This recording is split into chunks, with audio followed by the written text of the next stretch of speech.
+2 பொதுத் தேர்வில் கடந்த கல்வியாண்டை காட்டிலும் இந்த ஆண்டில் அரசு பள்ளி மாணவர்களின் தேர்ச்சி விகிதம் அதிகரித்திருக்கிறது. இது பற்றி பள்ளி கல்வித்துறை இயக்குனர் கண்ணப்பனோடு நம்முடைய செய்தியாளர் ரமேஷ் நடத்திய நேர்காணலை பார்க்கலாம்.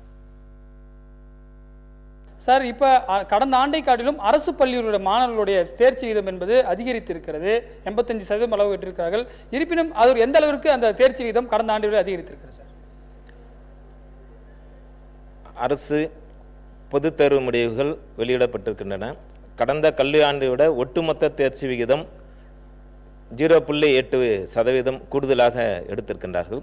அதிலும் குறிப்பாக அரசு பள்ளி மாணவர்கள் மட்டும் என்று பார்க்கின்ற போது அரசு பள்ளி மாணவர்கள் கடந்த கல்வியாண்டில் 84%, தற்போது இந்த கல்வியாண்டில் 85% எடுத்திருக்கின்றார்கள்.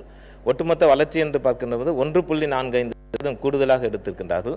அதற்காக அரசு குறிப்பாக சென்னை, திருவள்ளூர், காஞ்சிபுரம், கடலூர் போன்ற மாவட்டங்களில் வெள்ளத்தால் பாதிக்கப்பட்டிருந்தாலும் அரசு செய்த நடவடிக்கையின் அடிப்படையிலும் சிறப்பு பயிற்சிகள், சிறப்பு பயிற்சி கையேடுகள் வழங்கி ஆசிரியர் பெருமக்கள் சிறப்பாக பணியாற்றியதன் விளைவாக தேர்ச்சி விழுக்காடு அதிகரித்துள்ளது. சரி, இப்போ குறிப்பாக மாற்றுத்திறனாளிகளுக்கு என்று மாநில அளவில் முதல் முறையாக தற்பொழுது நம்ம பட்டியல் வெளியிட்டிருக்கிறோம். எதன் அடிப்படையில் மாற்றுத்திறனாளிகளுக்கும் நம்ம ரேங்கிங் போட்டிருக்கோம் சார்? மாநிலம் முழுவதும் சிறப்பு பள்ளிகள் சிறப்பாக செயல்பட்டு கொண்டிருக்கின்றன. அந்த பள்ளியில் பயிலக்கூடிய மாணவர்களுக்காக அவர்களை ஊக்குவிப்பதற்கும் அவருடைய கல்வியை தரப்படுத்துவதற்காக இந்த கல்வியாண்டு முதல் கடந்த கல்வியாண்டில் 10ஆம் வகுப்பிற்கு தேர்ச்சி விழுக்காடு அறிவிக்கப்பட்டது.